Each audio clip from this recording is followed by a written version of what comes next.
এক মাদক সুন্দরীর গল্প। নাম তার সীমা। মধ্যবয়সী, চলনে বলনে স্মার্ট, দেখতেও সুন্দরী। কিন্তু গোয়েন্দা পুলিশের কাছে এই সীমাই ভয়ঙ্কর এক মাদক ব্যবসায়ীর নাম। শুধু মাদক ব্যবসায়ী নয়, তার কাছে রয়েছে ভুয়া ডিবি পুলিশের একটি সিন্ডিকেটও। তবে তিনি দলে থাকেন না, নেতৃত্ব দেন নেপথ্যে থেকে। তার নেতৃত্বে ভুয়া DB police microbus, DB jacket, handcuff নিয়ে ঘুরে বেড়ায় রাজপথে। সুযোগ বুঝে হাতিয়ে নেয় মানুষের অত্যাচারী। শীর্ষ মাদক সম্রাজ্ঞী সীমার বিষয়ে এমনই সব চাঞ্চল্যকর তথ্য পেয়েছে আইনশৃঙ্খলা রক্ষাকারী বাহিনী। সম্প্রতি পুলিশ তাকে আটক করেছে। তিনি এখন কারাগারে। জানা গেছে সীমার বয়স 40-এর মতো। অতি দরিদ্র পরিবারের মেয়ে ছিল সে, তবে অল্প সময়ে গড়েছে বিপুল পরিমাণ সম্পত্তি। রাজধানীর টপ আন্ডারওয়ার্ল্ডের একজন সদস্য তিনি। স্কুলের গণ্ডি না পেরোলেও আধুনিক প্রযুক্তির সঙ্গে তাল মিলিয়ে ফেসবুক সহ অন্যান্য সামাজিক যোগাযোগ মাধ্যম ব্যবহার করেন তিনি। পরিপাটি পোশাক ও গহনা দিয়ে সবসময় নিজেকে আকর্ষণীয় করে রাখেন।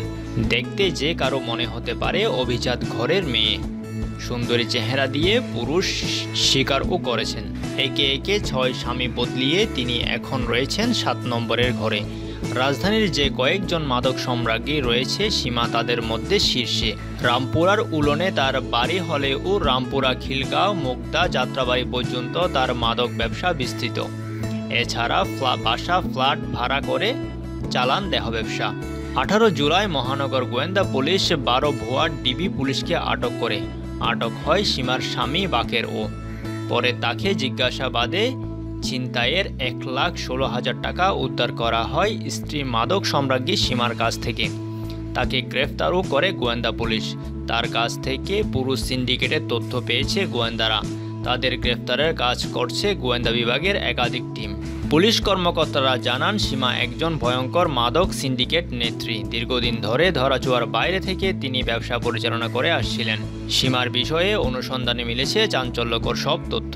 রামপুরার উলনে স্থায়ী বাসিন্দাদের সঙ্গে কথা বলে জানা যায়, সীমা নানা নানির বাসায় বড় হয়েছে। স্কুলে পড়া অবস্থায় সুন্দরী সীমা ছিল ধূর্ত প্রকৃতির। 7ম বা 8ম শ্রেণী পড়া অবস্থায় খসরু হায়দার নামে এক ধনী বউকে বিয়ে করে সীমা। ওই সময় বাবুর স্ত্রী ও সন্তান ছিল। এরপরও কিছুদিন সেখানে থাকার পর মোটা অঙ্কের টাকা নিয়ে পলাশ নামের আরেক ব্যবসায়ীকে বিয়ে করে। কিছুদিন পলাশের সঙ্গে থাকার পর তার কাছ থেকে ও টাকা হাতিয়ে আবারও চলে যায় বাবুর কাছে। ফের বাবুর সঙ্গে প্রতারণা করে টাকা হাতিয়ে কাউরান বাজারের হার্ডওয়্যার ব্যবসায়ী নজরুলকে বিয়ে করে। এরপর সেখানে কিছুদিন কাটানোর পর আবারও চলে যান। এভাবে সীমা একে একে 6টি স্বামী বদল করে রামপুরায় আলোচিত নারীতে পরিণত হন। প্রথমে তার প্রতারণা বিয়ের মধ্যে সীমাবদ্ধ থাকলেও পরে মাদক ব্যবসায় জড়িয়ে পড়েন।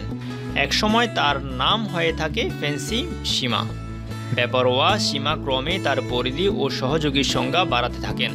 রামপুরা থেকে খিলগাঁও, খিলগাঁও থেকে সবুজবাগ, সবুজবাগ থেকে যাত্রাবাড়ি, পুরো এলাকা সীমার দাপট।